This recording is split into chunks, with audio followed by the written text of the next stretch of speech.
Maka siapapun orangnya, adapun harapan tertinggi dan terbesarnya ialah nanti ingin dimasukkan ke dalam surganya Allah Subhanahu wa taala.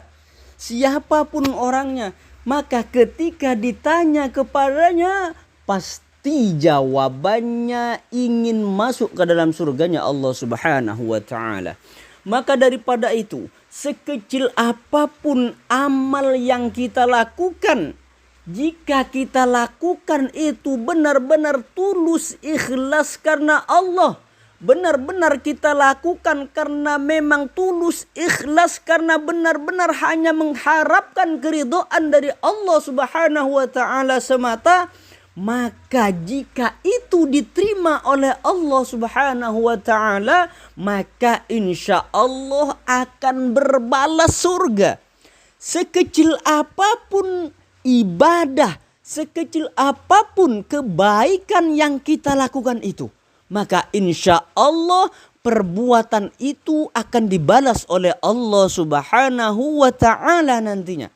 Sekecil apapun perbuatan, sekecil apapun perbuatan kelakuan yang kita lakukan, maka akan mendapatkan balasannya nanti suatu saat.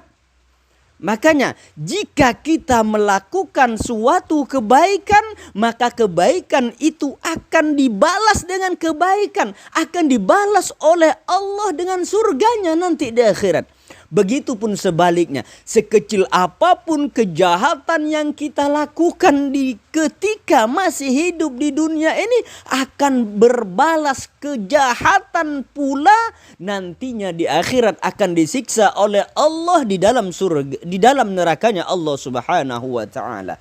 Maka daripada itu, kita dimasukkan ke dalam surganya Allah meskipun hanya melakukan kebaikan sekecil apapun itu. Kebaikan itu akan dibalas oleh Allah. Dan ketika kita sudah dimasukkan ke dalam surganya Allah, bukan hanya sekedar mampir sebentar saja, tidak. Ketika seseorang sudah dimasukkan ke dalam surganya Allah Subhanahu wa taala, tidak hanya dimasukkan untuk sementara waktu saja.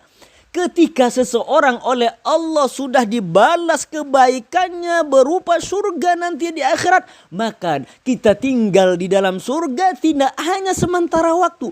Kita tinggal di dalam surganya Allah tidak hanya sementara, akan tetapi kita kekal di dalamnya. Kita akan kekal di dalam surganya Allah Subhanahu wa taala dan tidak akan keluar lagi. Kita akan kekal di dalam surga selama-lamanya. Maka daripada itu, mari kita fokuskan. Mari kita fokuskanlah dalam memperbaiki kualitas amal kita. Kita perbaiki lagi kualitas amal yang kita lakukan. Kita tidak hanya fokus pada kuantitas ataupun jumlah kebaikan amal yang kita lakukan. Tetapi yang jauh lebih penting itu adalah bagaimana caranya kita bisa memperbaiki kualitas daripada amal kita yang kita lakukan. Tidak hanya fokus terhadap banyaknya amal yang dilakukan, tapi yang terpenting kita itu fokus terhadap kualitas amal yang kita lakukan itu.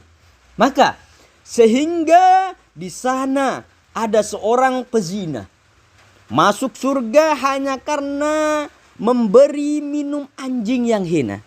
Maka dikisahkan kisah ini, bagaimana seorang wanita pezina yang ketika itu memberikan minum kepada seekor anjing yang memang kehausan ketika itu.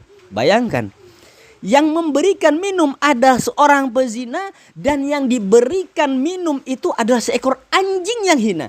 Kita tahu bahwa di dalam mazhab kita, mazhab Imam Asy-Syafi'i, ya, yang namanya anjing itu adalah hewan yang najis.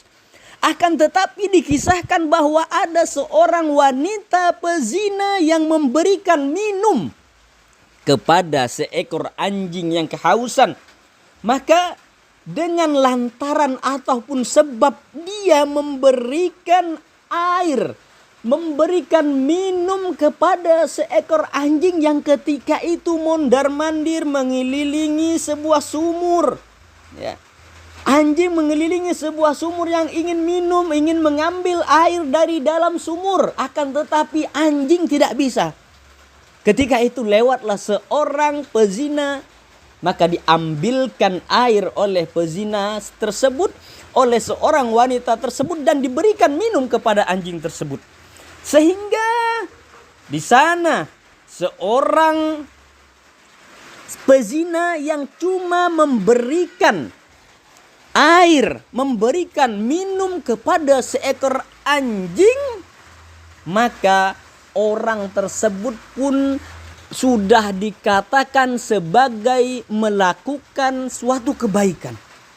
Sehingga di sana ada orang yang masuk surga ya, karena hal-hal yang seperti itu. Karena cuman memberi minum pada seekor anjing. Begitupun. Sehingga di sana juga ada orang mondar-mandir bahagia di surga hanya karena menghilangkan halangan di jalan orang sekitarnya yang dapat mengganggu orang lain. Ya, bagaimana dikisahkan juga ada orang yang hanya menghilangkan, membuang rintangan di jalan yang ketika itu yang jalan tersebut digunakan untuk orang lalu lalang, untuk kemana dia akan pergi. Ada seorang yang mengambil halangan, mengambil duri dari jalan tersebut agar duri tersebut tidak menghalangi orang yang lalu lalang di jalan tersebut. Dan ini pun dianggap sebagai suatu kebaikan. Sehingga di sana ada orang yang masuk surga nantinya. Ada nanti di hari kiamat, pada hari kiamat. Di hari kiamat itu nanti ada orang di sana, orang yang masuk surga karena menyesal dan bertaubat telah membunuh 100 orang bahkan. Bayangkan, ada seorang penjahat yang sudah membunuh 100 orang. Padahal dia belum soleh, belum sempat melakukan kebaikan. Akan tetapi dia sudah berniat untuk bertaubat kepada Allah Subhanahu wa ta'ala. Akan tetapi taubatnya orang yang sudah membunuh 100 orang tersebut diterima oleh Allah Subhanahu wa ta'ala, sehingga orang tersebut dimasukkan ke dalam surganya Allah Subhanahu wa ta'ala meskipun belum sempat melakukan ibadah-ibadah yang lainnya. Dia benar-benar menyesali perbuatan yang sudah dilakukannya, membunuh orang, sehingga taubatnya diterima oleh Allah meskipun belum sempat melakukan amal ibadah yang lain. Karena lantaran taubatnya diterima oleh Allah, maka orang tersebut pun akan dimasukkan ke dalam surganya Allah Subhanahu wa ta'ala. Maka jangan silau dengan kuantitas ataupun jumlah amal yang kita lakukan, tapi kita lebih fokus lagi untuk memperbaiki kualitas amal yang kita lakukan.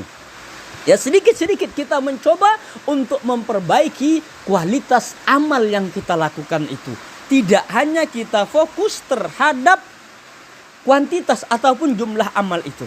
Maka jangan sampai silau dengan kuantitas saja, tetapi menangislah kita, menyesallah kita ketika amal yang kita lakukan itu hanya sekedarnya saja. Sekali lagi, jangan silau dengan kuantitas ataupun jumlah amal yang kita lakukan, tetapi menangislah engkau saat amal yang dilakukan itu hanya sekedarnya saja. Solat dilakukan, akan tetapi solat hanya sekedarnya saja.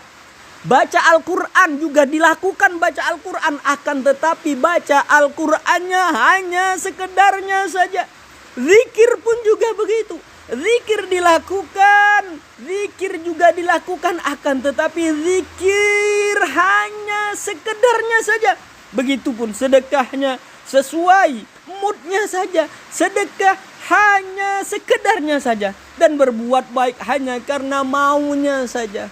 Maka daripada itu sebesar apapun atau sekecil apapun kebaikan yang kita lakukan, maka akan mendapatkan balasan dari Allah Subhanahu wa ta'ala. Allah Subhanahu wa ta'ala menyebutkan di dalam Al-Quran surah Al-Zalzalah ayat yang ke-7. فَمَنْ يَعْمَلْ مِثْقَالَ ذَرَّةٍ خَيْرًا يَرَهُ. Yang artinya, barang siapa yang mengerjakan kebaikan sekecil zarrah pun, niscaya dia akan melihat balasannya. Al-Zalzalah ayat ke-7. Jadi ayat ini sangat jelas sekali mengatakan bahwa sekecil apapun, meskipun kebaikan yang kita kerjakan, yang kita lakukan hanya sebesar biji zarrah, sebesar biji tepung, maka niscaya kita akan mendapatkan balasannya. Begitupun jika kejahatan yang kita lakukan sebesar biji zarrah pun, maka kita pun juga akan mendapatkan balasannya nantinya.